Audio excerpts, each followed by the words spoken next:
maansadan dareen jacayl intaan arkayay qof jacayl hayo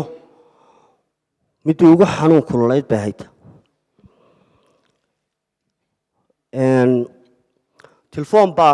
galabaha ka mida ay igala soo hadashay gabadhi imiga wiilkiiyo gabadhi way isqabaan maasha allah allah barakeeyaan odhanaya deeto aqoon iskuma lihin ismana naqaano telefoonkaas ay igala soo hadashay sababta keentay inay soo raadiso wax kale maaha wiilka ay jeceshahay ayaa ahaa mid aniga suugaanteeda ku xidhan sidaan jecla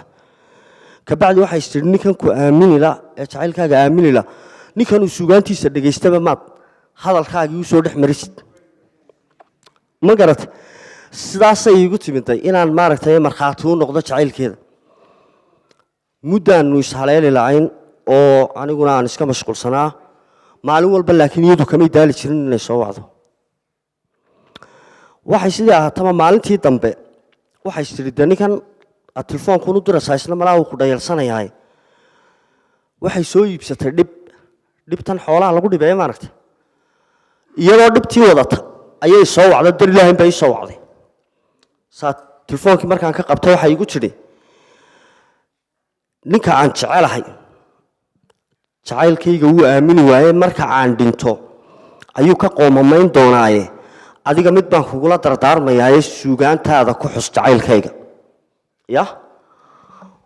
oo soomaalidu bay tidhi qofku intuu nool yahay waxba laga yaabaa jacayl hadday tahay hadday hawl kale tahay inaan waxbaba dee aanu qiimaba lahayn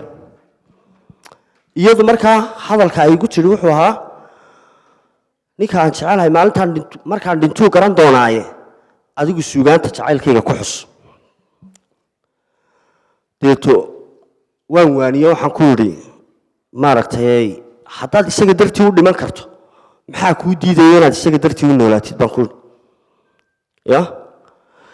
kabacdi waan u yeedhay inaan u dejiyaan damcay caagad tan biyaha lagu shubto maaragtay ayay ku sidataa macal dhibteedii way ag taallaa halkii gurigii markay igu timiday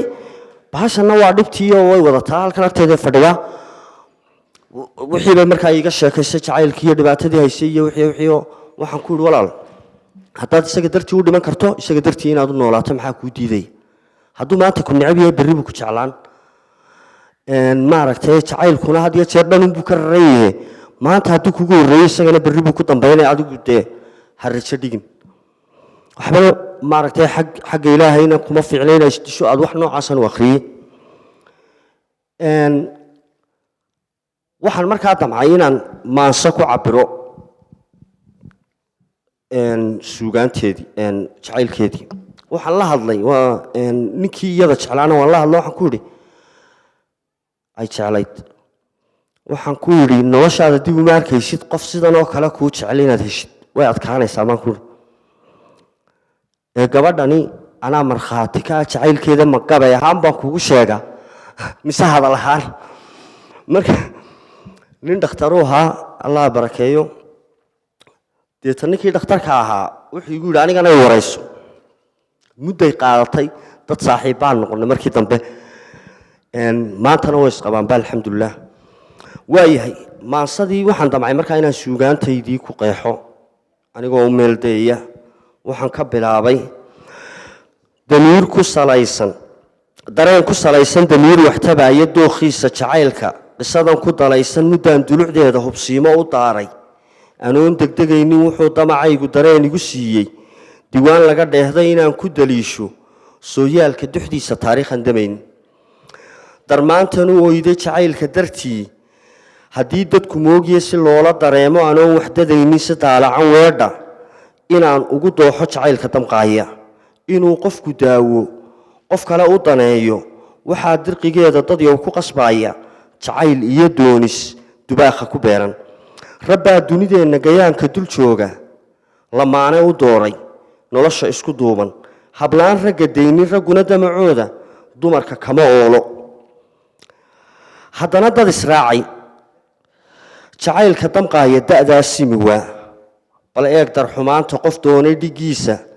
xubbiga lagu daahay siduu dubaca shaqdakharka ugu jiiday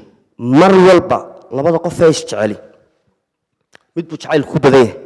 sababta keentay in kan kale la fahmi waayana wax kale maaha qofka wax jecel wuu calaacal badan yahay qofku jeclaa buu tagayaa halkan ay xanuunaysa maanto qofkuna sheekadii ku caajisay hadde sheekadu waxay qurux ku leedahay iyo dhadhan in la kaftamo aduu in tiraahid iyadoo in tiraahdo oo saas ah laakiin markaad cadceedii soo baxdayba 7 jeer oo calaacasheed ku tiraad wallaahi billaahi tanay haysaa anigu halkan beer ya qofku kugu caajisay wuxuu sooranayaa warniyo qofkani lagugu soo toogtay muxuu ahaa ya taasaa keenaysa markaa qofku inuu qofkii waxba la qaban waayaba hadda qofkii qaabilay ayaan haddana calaacal ku dhamaanay waayo mar walba waxaan qalbigiisa ku jiru garan lahayn si uu cabiro waayahay haddana dad israacay jacayl daadaasi miwaasoma bal eeg dardarnaanta siduu ula daabtay xusuusaha adduunka dabkooda shidmaaya halkii laga daaray bal eeg damacooda dookhaan naftu eeday damiir wax jeclaaday xanuunkiiyo diifta ilaa in kama doogto haddaan la daryeelin wadnaha damaqreenka intuu la dayoobay u doonan dhibtiisa qof aan la dareemin dacarta lagu oogay bal eega dabiibka docdu ka rajeey qof kasta oo wax jeceli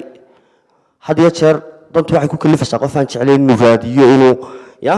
markaa saasaan u leeyahay bal eega dabiibka docdu ka rajeeyey darmaanku jeclaatay hadday isdabayso naftaada naf doontay miyaanu damiirku u diirnax faraynin miyaad isdilkeeda ku diirsan ha dhowto haddaad u darnaato qof dooqu ku raacshay sideed uga doogsan nafsiga dacartiisa ragow dumarkeen xariirduna weeyi daciif nugul weeyi haddaad ku dayayso dabuub qalbigooda hablaha dhex tegaysa haddana dafirayso hadduu dusduskaagu darmaanku sugaysa daleed ku cidleeyo hinaasaha daaracadaa dembigiisa hadhow dusha saaran hadday diidmadaadu doondoon ku qasbayso haddayrin nafteeda dartaa u hilowday hadday dirirtaadu hankeeda dilayso dareen li'idaadu hadday kal damqayso haddaad se dulayso hablaha midku doontay aday dubnadaada naftaa degi weyday dushaada tahee adaa garan doorka daynka aad ku gudayso maansadaa jacaylka ah ee gaabanna halkaas ayaan ku soo dhammaynayaa